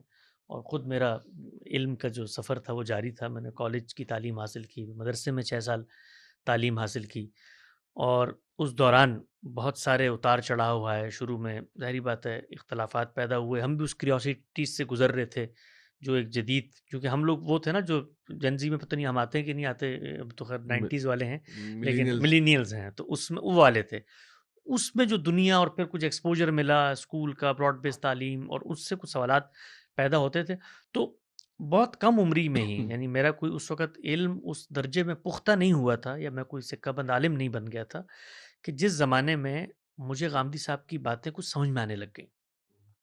تو میں یہاں درس نظامی کے میں نے 6 سال پڑھے کالج کی تعلیم کے بعد, اور اس کے بعد میں ان کی خدمت میں حاضر ہو گیا. اور جب میں ان کی خدمت میں حاضر ہوا تو مجھے یہ اندازہ ہو گیا کہ یہ جو ان کے نتائج, ان کی باتیں مجھے اپیل کر رہی ہیں, خود اس کی علمی استدلالی سفر کو سمجھنے میں مجھے بھی بڑی محنت کرنی پڑے گی. بیکاز اب تک کی جو ہماری ٹریننگ تھی 5-7 سال 10 سال کی, وہ دین کو سمجھنے کی جو ٹریننگ تھی وہ ڈفرینٹ زاویے کی تھی. تو اگر میں نے ان کی بات کو انڈورس کرنا ہے، سمجھنا ہے، اس کو لے کے چلنا ہے، تو پہلے مجھے وہ سفر طے کرنا پڑے گا. صحیح. اور وہ سفر مجھے پہلے دن ہی اندازہ ہو گیا تھا کہ بڑا مشکل سفر ہے. اس میں کم سے کم بھی نہیں تو آپ کو 10-15 سال کی محنت کرنی پڑتی ہے. 6 سال وہاں لگا دی 10 ننانوے میں، اب 12 اس کے سال آگے. بعد اس کے بعد اتنا کام تو کرنا پڑتا ہے. صحیح. تو پھر مجھے یاد ہے 2000 کو تاریخوں میں مجھے اوپر نیچے ہو جاتا ہے. 11 کا مڈ تھا یا 11 کا اینڈ تھا کہ میں ملیشیا چلا گیا غامدی صاحب کے پاس. ان سے رابطہ ہو چکا تھا، ملاقات ہو چکی تھی. ان کو ہم نے بتایا یہ ہمارا مذہبی پس منظر ہے، آپ کی باتوں سے پہلے ہمیں اختلاف تھا. اب جب ہم آپ کی باتیں آپ کے کانٹیکسٹ میں رکھ کے آپ کی فکر کے تسلسل میں سمجھتے ہیں تو ہمیں لگتا ہے کہ آپ اسی روایت کے آدمی ہیں، آپ کو باہر سے بات نہیں کر رہے. آپ جن بزرگوں اور اکابرین کے ساتھ جڑے ہوئے ہیں وہ بھی ہماری روایت کے لوگ ہیں. تو ہم اس میں محنت کرنا چاہتے ہیں، اس کو پڑھنا چاہتے ہیں. تو اس وقت پھر مجھے جو رستہ نظر آیا وہ یہ تھا، پہلے میں نے بہت کوشش کی کہ اپنی روایت کو نہ چھوڑا جائے، اس میں رہ کے کوئی ایڈجسٹمنٹ کے طریقے دریافت کیے جائیں. یہاں بہت علماء سے میں ملا ہوں پاکستان میں. میں نے ایک سفر کیا کراچی سے لے کر، آپ سوچیں کہاں تک ہم گئے، کشمیر تک گئے. اور اس میں ہم 20 علماء سے ملے اور سب کے سامنے یہی کیوریوسٹی رکھی کہ بھئی ہم تو آپ کے اندر سے، ابھی تو ہم بچے ہیں، عمر بھی اتنی نہیں ہے، سوالات پیدا ہو رہے ہیں اور یہ ان کی باتیں سمجھ میں آتی، کیا کریں ہم. تو وہ جو ان کا نقطہ نظر تھا نا، وہ وہی پروسیس جو ابھی ہم زیر بحث لے کر آئے نا، وہ وہی پروسیس تھا کہ بھئی ضرورت کیوں پیش آئی ہے. یعنی ضرورت کیوں پیش آئی ہے کہ کوئی نیا نقطہ نظر قائم بھی ہو. تو پھر اندازہ ہو گیا کہ یہ دو مختلف دنیائیں ہیں. تو میں نے یہ سوچا، میرا ڈیسیجن تھا کہ بھئی ہر آدمی کے پاس لائف میں ایک لمیٹڈ انرجیز ہوتی ہیں، ہر آدمی کی ایک ترجیح ہوتی ہے. مجھے کچھ کرنا ہے تو میں غامدی صاحب کی فکر کو جا کے سمجھتا ہوں، پڑھتا ہوں. تو میں ملیشیا شفٹ ہو گیا، وہاں پہ میں رہا. وہیں پہ میں نے ایک یونیورسٹی تھی، اس کے اندر جامعۃ المدینہ العالمیہ، وہاں میں نے داخلہ لے لیا. وہاں میں نے 4 سال آنرس کی تعلیم حاصل کی، عربی ادب کی. اور غامدی اصل میں تو وہ آپ رہ نہیں سکتے ملیشیا میں بغیر کسی ویزا کے. تو تعلیم کا ویزا میرے لحاظ سے تو ایک، جس کو آپ کہتے ہیں ایک محض محرک تھا کہ آپ ملیشیا میں لیگلی رہ سکتے ہیں. اصل چیز تو تھی غامدی صاحب سے استفادہ کیا جائے. تو پھر دن بھر ان کے ساتھ گزرتا تھا، شام کو کلاسیں ہوتی تھیں، شام کو ان کے تو ساتھ ہوتے تھے. باقاعدہ پڑھاتے تھے غامدی صاحب؟ غامدی صاحب کے ساتھ ہم لوگ جو مدرسے سے گئے ہوئے تھے، ان کا تعلق ایسا نہیں ہوتا کہ میں ان کے ساتھ بیٹھ کے کہوں جی مجھے آپ صرف صغیر سمجھائیں، صرف کبیر سمجھائیں، یا مجھے یہ اس طرح سے بتائیں. وہ ساری تعلیم اسائنمنٹ بیسڈ ہوتی تھی. صحیح. یعنی اس میں کیا ہے کہ بھائی ایک بات سمجھ میں نہیں آئی تو یہ ہے کہ آپ اس پہ جائیں، غور و فکر کریں، آپ دیکھیں فلاں نے کیا لکھا ہے، فلاں نے کیا لکھا ہے. تو جب آپ کو 10-12 سال آپ کی کچھ بیسک تعلیمی بیک گراؤنڈ ہو، کچھ ہسٹری ہو، تو اس میں الف بے نہیں پڑھائی ہاں جاتی. لگے یہ تو غامدی صاحب خود جب گئے ہیں، ماسٹرز مولانا لیول کی تعلیم ہے. اصلاحی کے پاس جاتے ہیں، گئے ہیں، تو یہاں سے شروع نہیں کرتے نا. تو پھر ہم نے ان کی جو اپنی کتاب ہے میزان، اس کو سبقاً 20 دفعہ پڑھا ہے. خود اس کو پڑھتے ہوئے ان کے سامنے سوالات، کیونکہ مجھے اللہ کا بڑا شکر فضل رہا کہ سب سے زیادہ وقت گزارنے کا موقع ملا پچھلے 15-16 سال میں. یعنی میرے دن کے آپ کے آن ایئر گھنٹے ہی نکالنے تو سب سے زیادہ غامدی صاحب کا وقت آپ ہی کھا تو جاتے ہیں. مجھے دن میں الحمدللہ اللہ کا بڑا فضل ہے، شکر ہے کہ بہت ایکسیس ملا. چونکہ گھر ایک ہو گیا، رشتہ ہو گیا، پھر میں ان کی خدمت پہ بھی مامور تھا. مجھے موقع ملا دن کے کم سے کم 8-10-12 گھنٹے ان کے ساتھ روز گزرتے ہیں. اور وہ ظاہری بات ہے ان کے ساتھ بیٹھ کر آپ کوئی لطائف کی باتیں تو نہیں کریں گے، علم کی باتیں. تو وہ روز کی کیوریوسٹیز، روز کے مسائل اور ڈسکشن. تو میں نے تو جو کچھ سیکھا لائف میں، یا جو کچھ مجھے ہاتھ آیا، وہ صرف اور صرف اپنے استاد کی صحبت میں وقت گزارنے سے آیا. خود ان کے سامنے جو علمی مسائل آ رہے ہیں وہ اس کا سفر شیئر کر رہے ہیں کہ یہ میرے سامنے یہ مشکل ہے. روز غام صاحب کا آپ کبھی ان سے تعلق ہو، ان کے ساتھ بیٹھے تو وہ بہت طالب علمانہ سطح پر آ کر ایک تعلق بناتے ہیں جو بھی ان کے ساتھ گرد و پیش میں ہوتا ہے.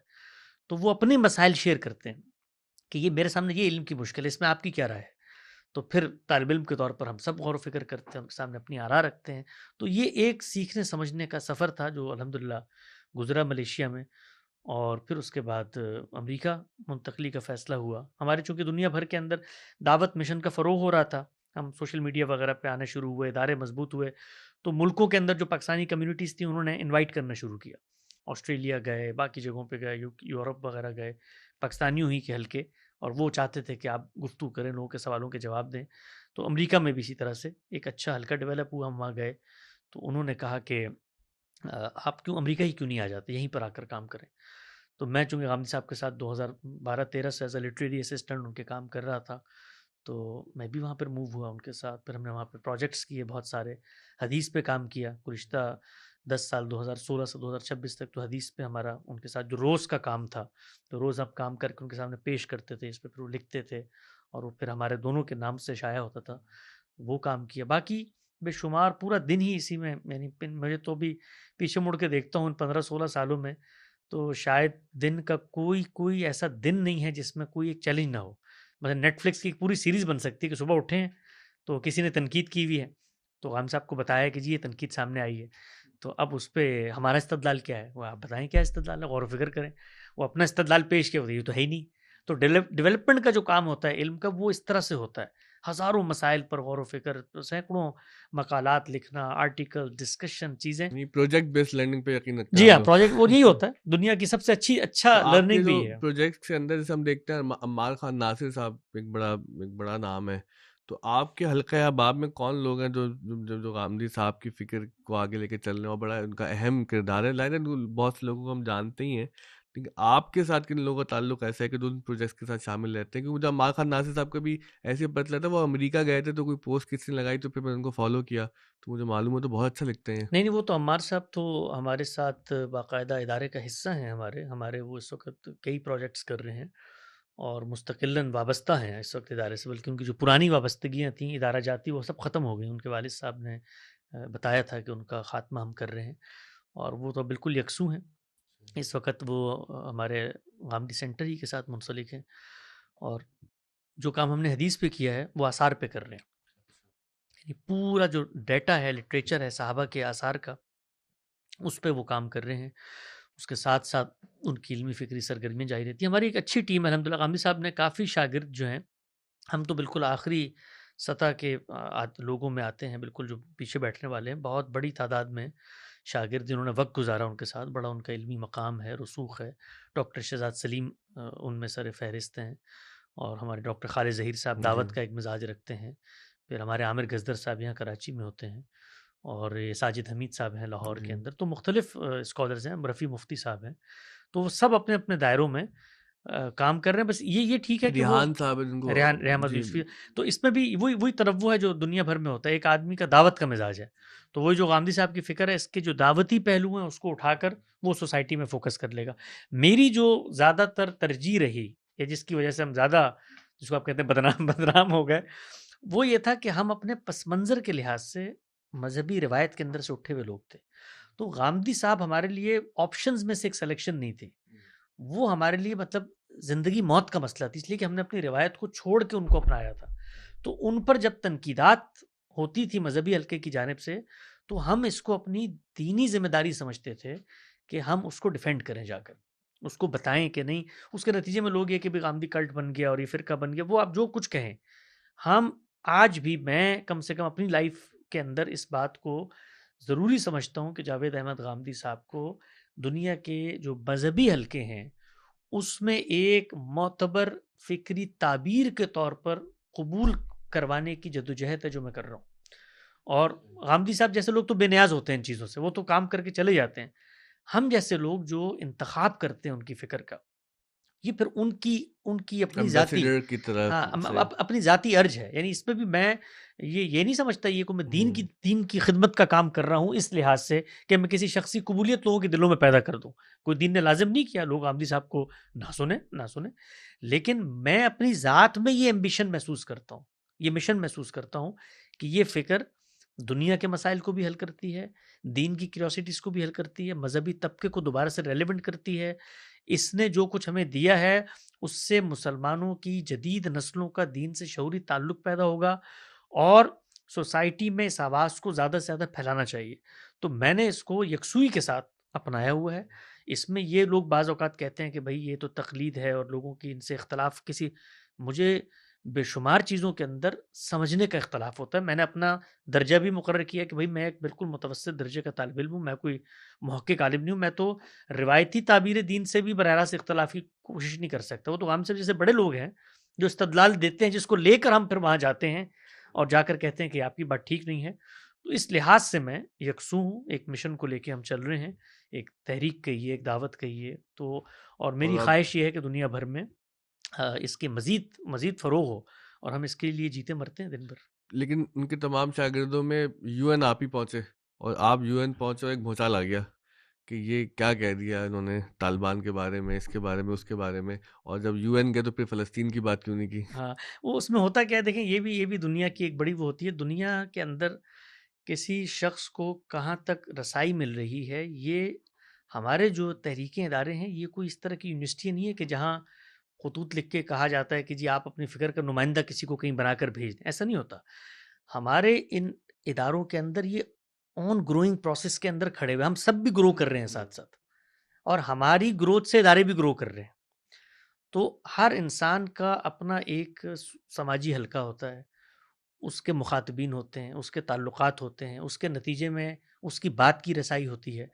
تو اس سے اس کو مختلف پلیٹ فارمز ملنے شروع ہو جاتے ہیں. مثلا آپ کے پاس میں نے بار گفتگو کی ہے یہاں پہ، تو اور بھی بہت سارے لوگ ہیں، آپ ان کو بھی، لیکن آپ نے بھی کچھ سوچ کے بلایا ہوگا نا بھائی، میں کسی کو بلا رہا ہوں تو ہو سکتا ہے وہ بڑا عالم ہو لیکن گفتگو نہ کر سکتا ہو سکتا ہے وہ بڑا عالم ہو، اس کی فکر سے اس طرح کی مناسبت نہ ہو، وہ کہے جی میں تو تمامی افکار کو ٹھیک سمجھتا ہوں، حمزہ بھی ٹھیک ہے فلاں. تو کوئی وجہ بنتی ہے، ترجیح بنتی ہے.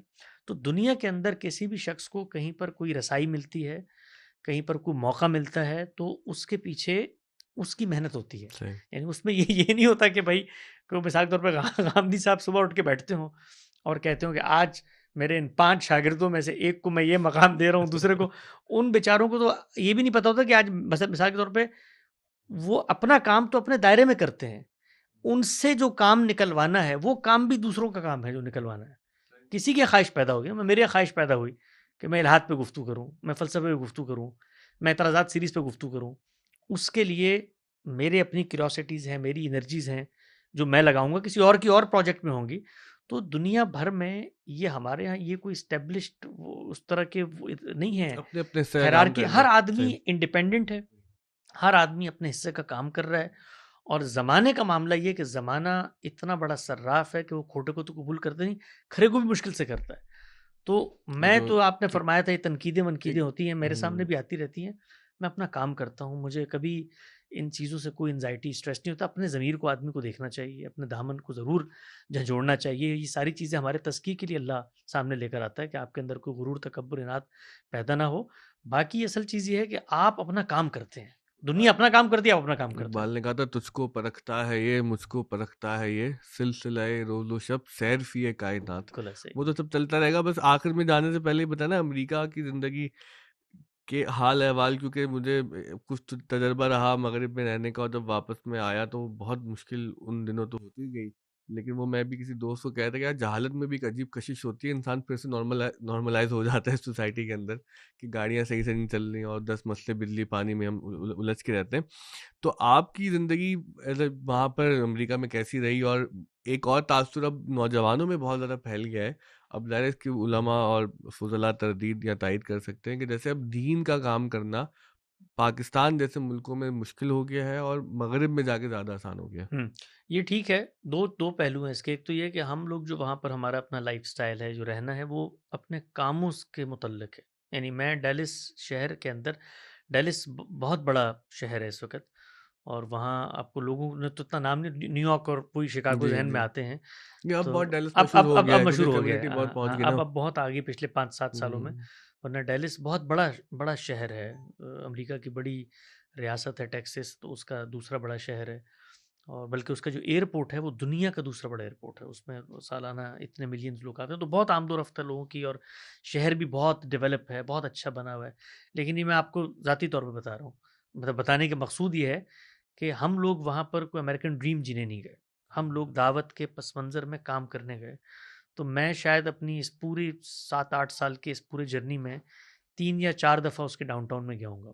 میرا اچھا. جو میں جب امریکہ کے اندر ہوتا ہوں تو میرا جو آپ کبھی گوگل میپس پہ میں دیکھتا ہوں، چلتا جہاں ہے ہاں جی. تو میں گوگل میپس پہ کبھی دیکھتا ہوں تو میرا 3-4 مہینے کا جو روٹ ہوتا ہے وہ صرف 4-5 کلومیٹر ریڈیس کے اندر ہوتا ہے.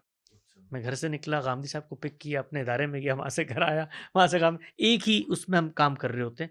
تو وہاں پر جب ہوتے ہیں تو کاموں کی ترجیح ہوتی ہے، ریکارڈنگز ہیں، تحقیق کا کام ہے، اسی کے اندر جی رہے ہوتے ہیں، وہی ہمارا دائرہ ہوتا ہے. مہمان آتے ہیں دنیا بھر سے، ان سے میل ملاقاتیں ہوتی رہتی ہیں.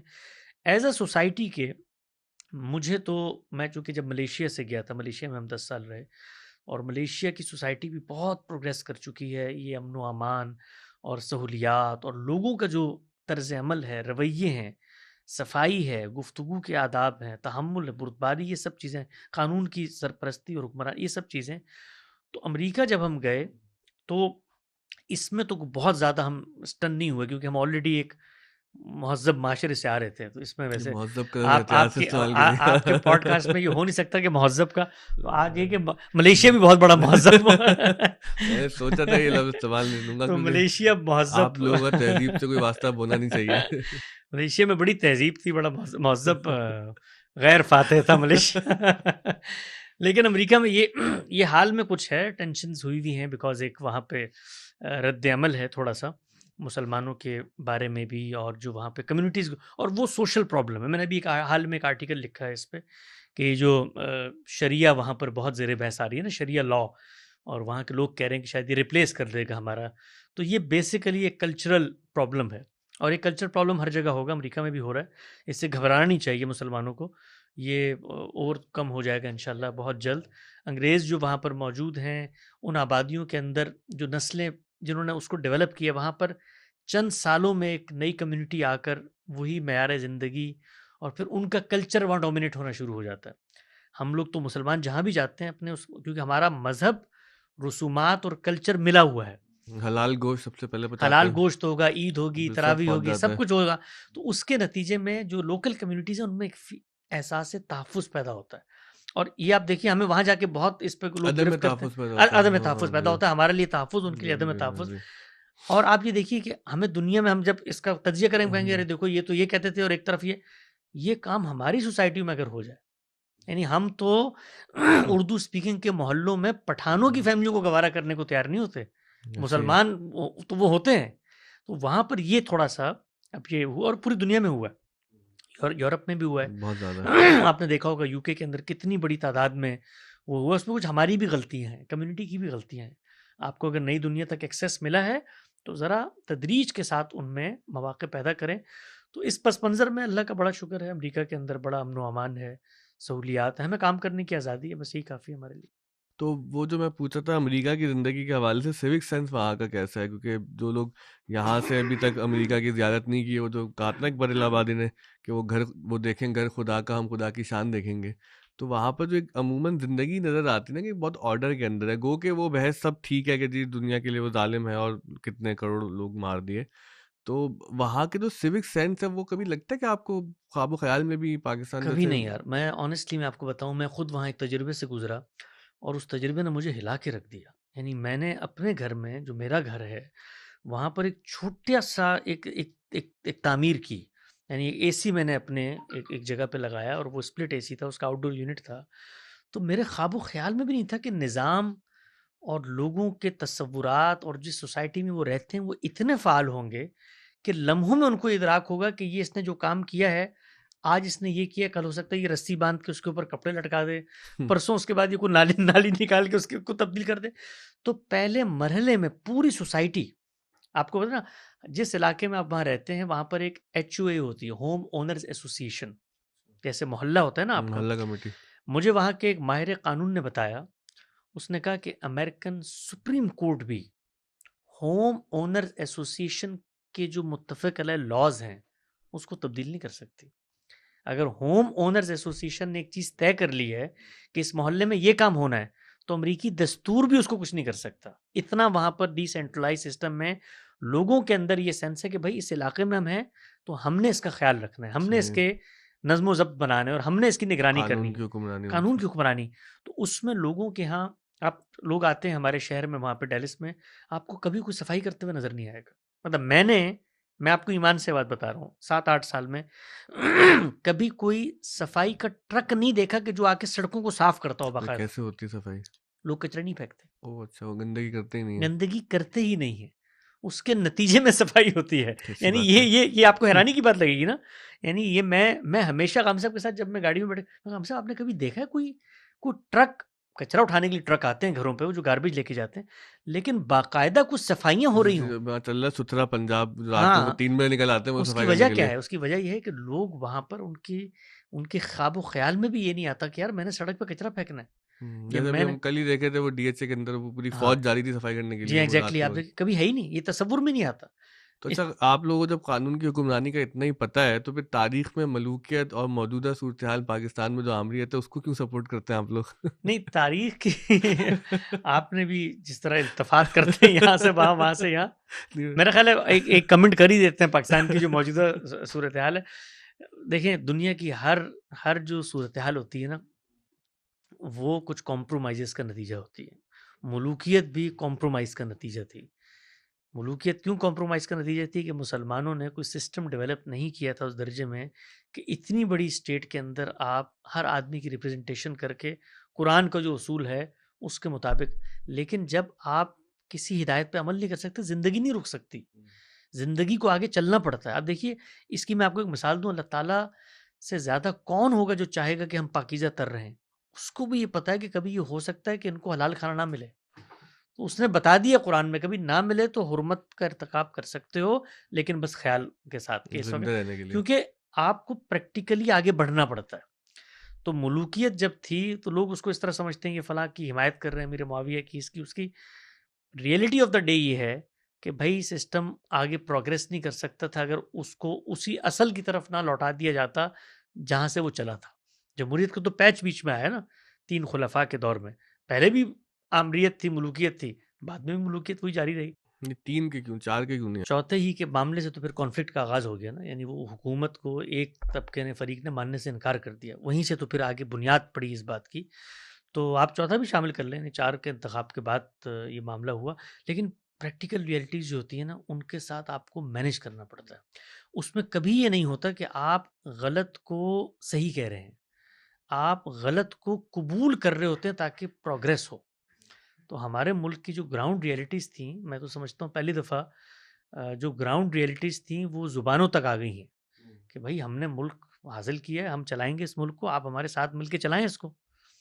تو جنہوں نے ملک حاصل کیا تھا، ہاں مطلب ملک تو دعوت ان کا ہی ہے نا، اچھا ان کا دعوت وہ کہتے ہیں حاصل تو اچھا جو آپ کی وہ سیریز ہے فوج کا بیانیہ. ہاں وہ حاصل کرنے کے بعد اب اس کی تفصیلات میں نہ جائیں آپ، ہاں. ان اشاروں کو اشارے ہی رہنے نہیں دیں. ابھی ایک پوڈ کاسٹ میں ایک صاحب سے پوچھا کہ بھائی کہ یہ کہ پاکستان میں آپ لوگوں کو کیا اچھی چیز نہیں ملی آرمی کو، تو انہوں نے کہا کہ قوم اچھی نہیں ملی. ہاں قوم اچھی نہیں ملی. تو وہ کہتے ہیں بھائی ملک تو مطلب تم لوگوں نے تو زمین کا ٹکڑا حاصل کیا تھا، چلے مان لیتے ہیں ہم، ٹکڑا حاصل کیا تھا، ملک ہم نے بچایا نا. بھئی یہ ساتھ میں بیٹھے تھے، چائنا بھی ہے، رشیا بھی ہے، ملک بچایا ہم نے، بنایا ہم نے. اقبال نے کہا تھا تو بچا بچا کے نہ رکھ اسے، تیرا آئینہ ہے وہ آئینہ کہ شکستہ ہو تو عزیز تر ہے نگاہ آئینہ ساز میں. بالکل ایسی. لیکن میں آپ کی جو ہے تائید کر رہا ہوں اور میں اعلانیہ آج بات کر رہا ہوں کہ میں مطلب غامدی صاحب کی فکر پہ تو نہیں، لیکن اس فکر پہ اب آپ کے ساتھ ہوں پاکستان کی حد تک. ہاں پاکستان اس کو آپ اس کو آگے بھی پھیلائیں، دنیا کی حد تک بھی آپ لے کے جائیں.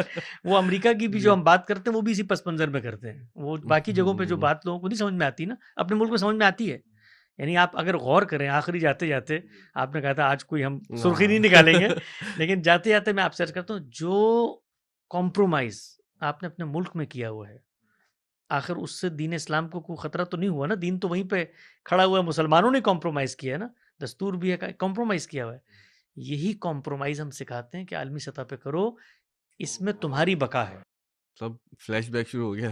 ایک ہی جملے میں یہ ہے.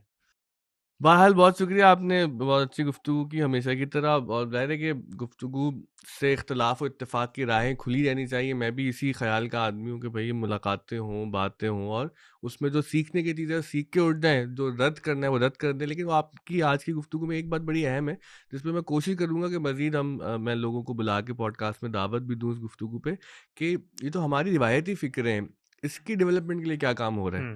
تو یہ میری کم علمی ہے، میں اعتراف کر لیتا ہوں کہ مجھے نہیں پتہ. آپ کی شاید جو ہے علم کی زیادتی ہے کہ آپ اس سے آگے نکل گئے. وہ جو کہا تھا کہ اس نے اتنا بارود ڈال دیا کہ وہ اور 4 کلومیٹر آگے نکل گیا اب بھی. تو میں انشاءاللہ کوشش کروں گا کہ لوگوں کو بلاؤں، اس حوالے سے بات کروں کہ بھئی جو ہمارے ہاں کام ہو رہا ہے تو وہ کام ہم لوگوں تک پہنچائیں، اور یہ سب کی ذمہ داری ہے، اور اس سے ہی انشاءاللہ کوئی خیر کی صورت نکلے گی.